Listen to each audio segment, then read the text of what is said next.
Welcome to EPG Pathshala.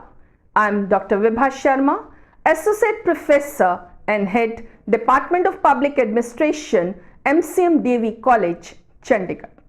Let me introduce you to this module. We know and we have to learn from the history. So, the history of civil services in India becomes a very important aspect to understand the services today. This module traces the origin of the civil services during different phases of the development as well as the evolution of administration in India. Learning objectives. The learning objectives of this module are to understand the structure of the civil services during British period in India, to study the evolution of civil services after independence in India, to know about the committees and the commissions which had significantly contributed to reform the civil services, as well as the existing pattern of civil services in the country. Meaning of civil services.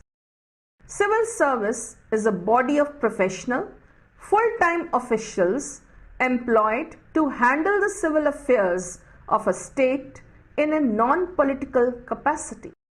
Herbert Feiner says, the civil service is a professional body of officials, permanent, paid and skilled.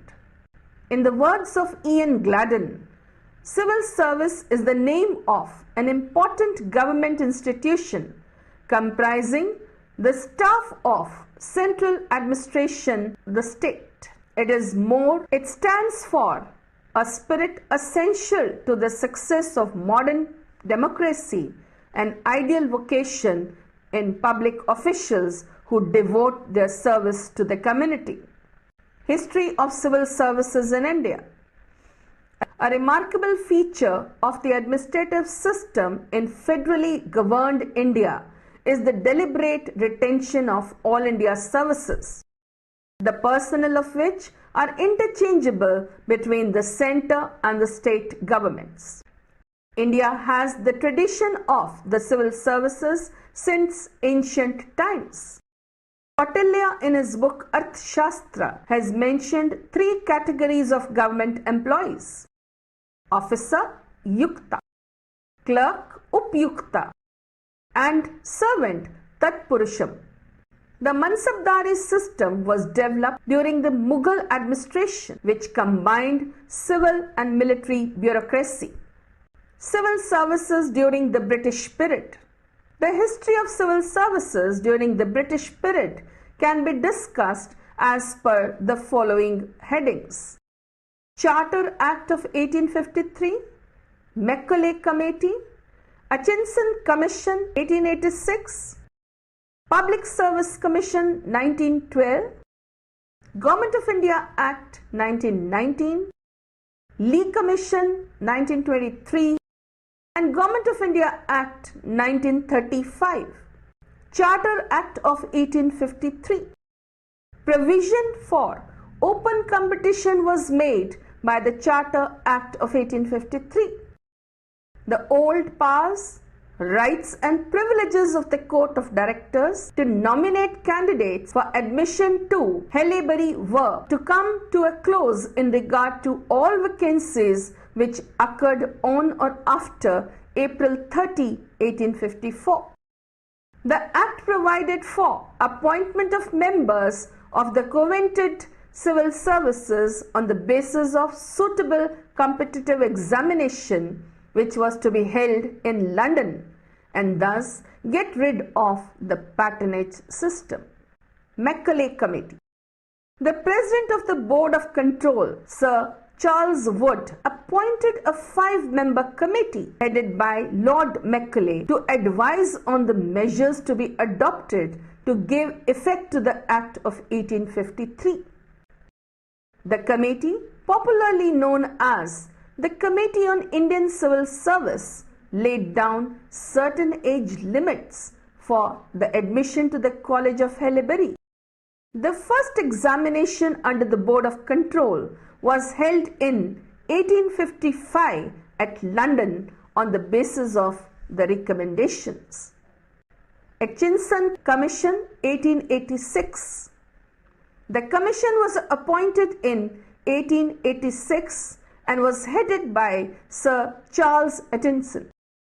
It prepared a scheme of admission of Indians to every branch of public services and to look into employment in covenanted and non-covenanted services.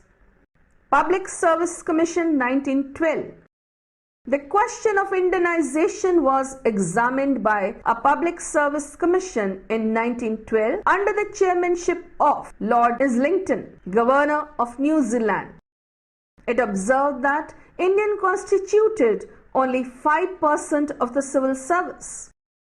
The Commission supported two separate channels of access to the Indian civil service itself, one in England open to all alike and one in India open to statutory natives of India only. It proposed categorization of services under the Government of India into Class 1 and Class 2. Government of India Act 1919.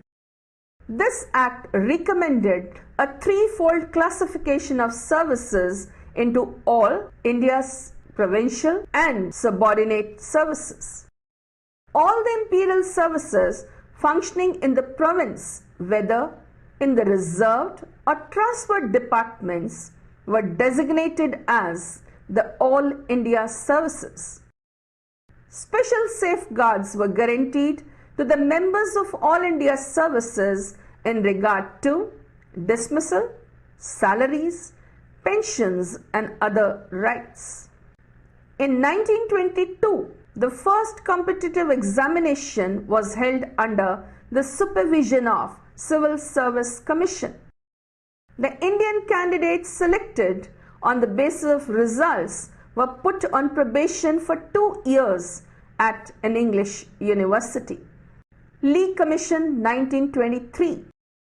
Royal Commission on Superior Civil Service was appointed under the chairmanship of Lord Lee in 1923. The Commission divided the services in 3 main classes: All India Services, Central Civil Services and Provincial Services. Government of India Act 1935. The Act of 1935 provided for a Federal Public Service Commission and a Provincial Public Service Commission for each province so that the public services may be completely free from political interference and the merit rule may be put in operation, which is so necessary for the economical and efficient conduct of public affairs. Indian civil services after independence. The Indian political leaders chose to retain elements of British structure in a unified administrative system such as an open entry system based on academic achievements, elaborate training arrangements, permanency of tenure, important posts at union, state and district level reserved for the civil service, a regular graduated scale of pay with pension and other benefits, a system of promotions and transfers based predominantly on seniority while designing a successor civil service.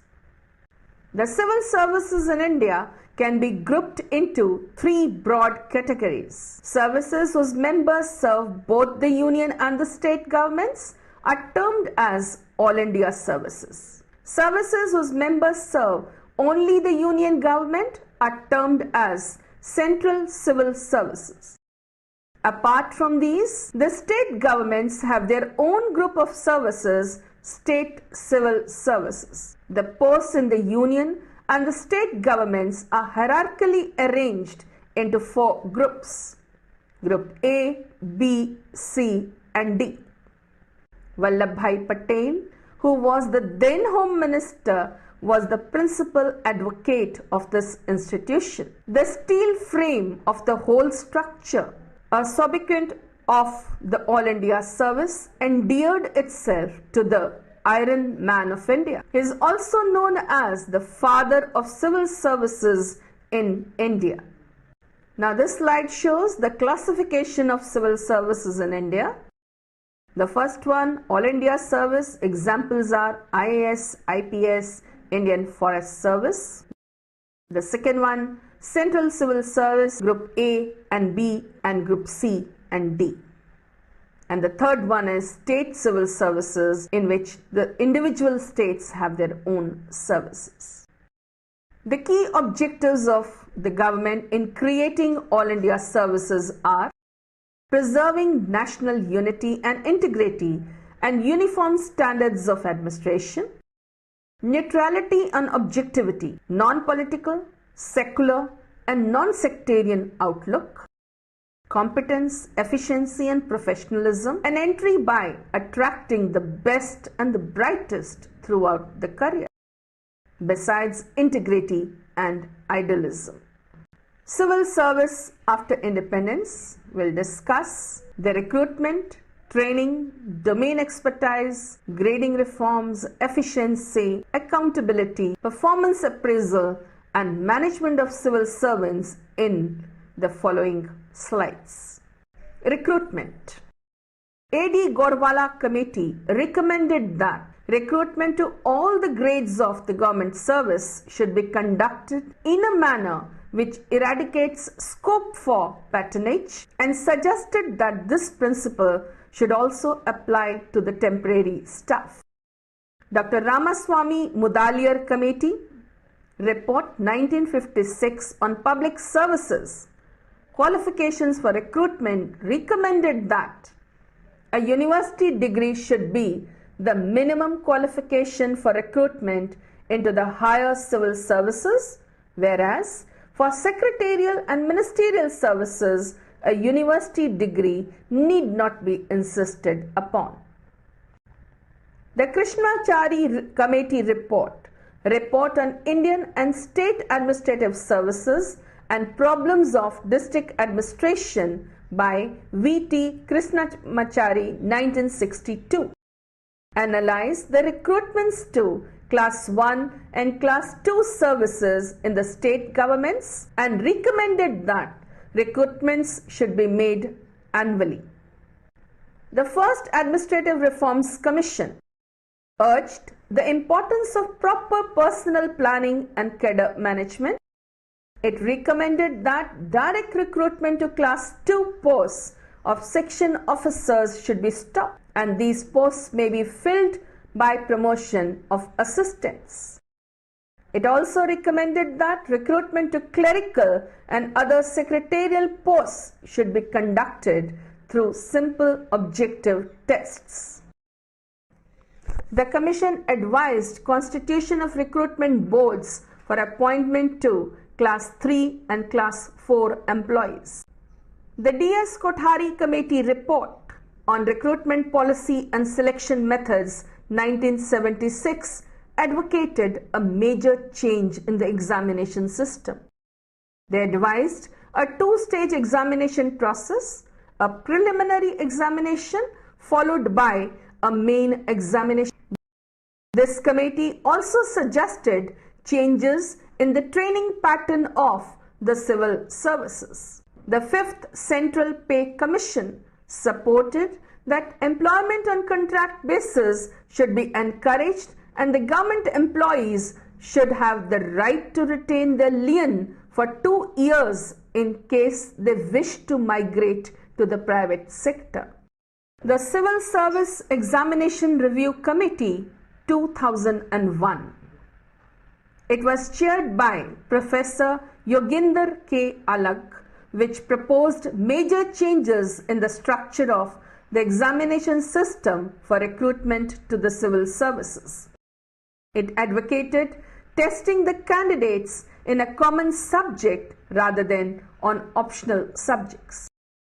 The Committee on Civil Service Reforms, Hota Committee Report 2004, made suggestions on recruitment and recommended that the age for entrance to the higher civil service should be between 21 to 24 years, with a 5 years age concession for members of the scheduled castes and scheduled tribes and 3 years for the other backward classes. It was also suggested that aptitude and leadership tests may be introduced for selection and that probationers may be allowed 1 month's time for commencement of training to exercise their option for services. The report on public administration by A.D. Gorwala in 1951 states that we should have a suitable personnel to staff the public policies. So it's very essential that we have a proper recruitment and training system and adequate organization and method setup. It recommended a induction training as well as a periodical training so that a civil servant is kept updated and his knowledge is refreshed. Besides, an appointment of a director of training to do the needful. The report on Indian and State Administrative Services and Problems of District Administration by V.T. Krishnamachari in 1962 emphasized that the state civil service officers should also undergo a structured training like the IS officers. It also asked for the establishment of training institutions in states with the help of National Academy of Administration. The first ARC report urged the training should prepare the civil servant for his current as well as future job responsibility. The Committee to Review In-Service Training of IS Officers, Yugandhar Committee 2003, recommended 3 mid-career training programs, that's in the 12th, 20th and 28th years of the service. In the case of 12th year, the service training is to be of 8 weeks, consisting of 5 weeks of academic content and 3 weeks of study. Domain expertise. The first ARC classified higher civil service posts into 2 categories: posts in the field known as the functional posts and posts at the headquarters. The functional services include engineering services, accounts and income tax services. It recommended the conversion of IAS into a functional service.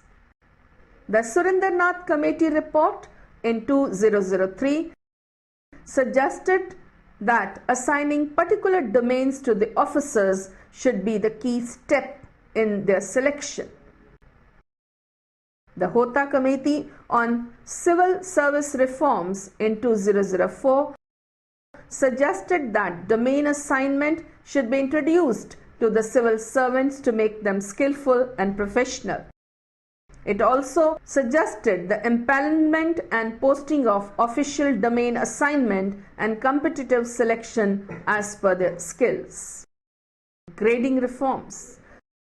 The first ARC suggested a unified grading system wherein the posts with similar qualifications and responsibilities were put in the same grade.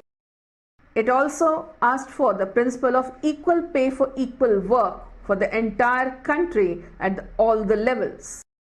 This system, it said, would address the imbalance in remuneration of various posts.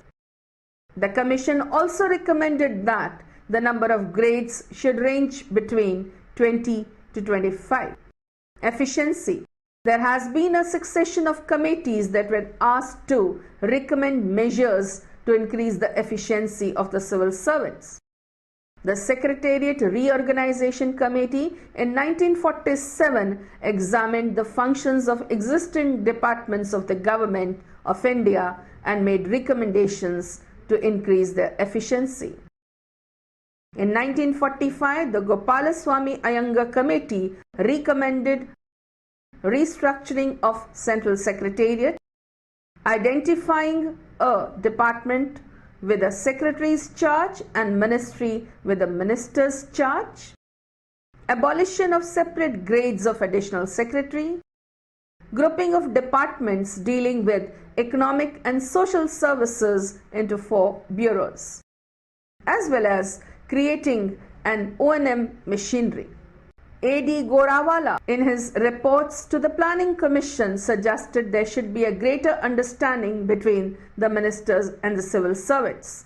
The Appleby report in 1953 contained recommendations relating to the establishment of O&M machinery and an Institute of Public Administration. The Fifth Pay Commission in 2000 stressed upon the need to optimize the size of the government machinery. Expenditure Reforms Commission in 2001 urged a drastic downsizing of the government staff to have a professional and skilled staff. The Committee on Civil Service Reforms, Hota Committee, emphasized the use of ICTs to make it more accessible, effective and accountable. Accountability of civil service. The Committee on Prevention of Corruption, Sanathan Committee's recommendations include the constitution of CVC and administrative vigilance divisions in all departments and major organizations of the government, as well as framing the conduct rules for the civil servants. The first ARC recommended introducing performance budgeting, establishment of Lokpal to deal with the complaints against administrative acts of ministries and secretaries to the government at the center. It also recommended setting up Lok Ayuks to deal with the complaints at the state level. The Hota Committee advocated under Section 13 and 19 of the Prevention of Corruption Act and Section 197 of the Criminal Procedure to be amended to protect honest civil servants from prosecution and harassment. It also wanted a code of ethics to be drawn up for the civil servant. Performance appraisal of the civil servants. The first ARC suggested several changes in the performance appraisal system. The term performance record should be used instead of confidential report. The civil servant is expected to report to his reporting officer an account of work during the assessment year, and it becomes a part of performance record. Grading of performance to be done in 3 categories: fit for promotion, out of turn, fit for promotion, not fit for promotion. As yet, the category unfit for promotion needs to be scrapped. Adverse remark, if any, given to be communicated to the civil servant. The Fifth Central Pay Commission recommended an ACR format based on 10-point scale as in the armed forces. Final grading of the ACR to be communicated to the employee. An appraisal of Group A officers so that full picture of their performance and personality emerges after every 5 years. Restoration of annual confidential report for Group D cadres. The report of the group constituted a review of the system of performance appraisal, promotion, empanelment and placement of the All India services and other services. Surendranath Committee in 2003 recommended to the performance appraisal should primarily be used for overall development, responsibility of monitoring, the timely writing of annual performance reports, entire performance record including the overall grades. The Hota Committee on Civil Service Reforms 2004 recommended replacing the ACR with a system of performance assessment against agreed work plans. Management of civil services. The first ACR suggested the creation of a separate department of personnel to be responsible for formulation, inspection and review of personnel policies of the Central and All India services, talent hunting, development of personnel for senior management and processing of appointment for senior posts, manpower planning, training and career development, as well as research public personnel administration. Besides this, discipline and welfare of staff, machinery for redressal of their grievances, liaison with UPSC, state governments and other professional institutions, staffing of middle-level positions in the Central Secretariat. The Fifth Pay Commission proposed the constitution of a high-powered civil service board both at the center and the state levels. It also suggested fixation of minimum tenure for each post, besides advocating that no premature transfer should be allowed. Now let us conclude this module by taking up a few important points. We have understood the history of Indian civil services throughout the various phases. And we have also understood that if the government has to prove to be efficient, the training, the recruitment, as well as reforms in the civil services are a major requirement over a period of time. Today, we have our civil services patterned on the British system, and they are making the government better with their training as well as recruitment practices.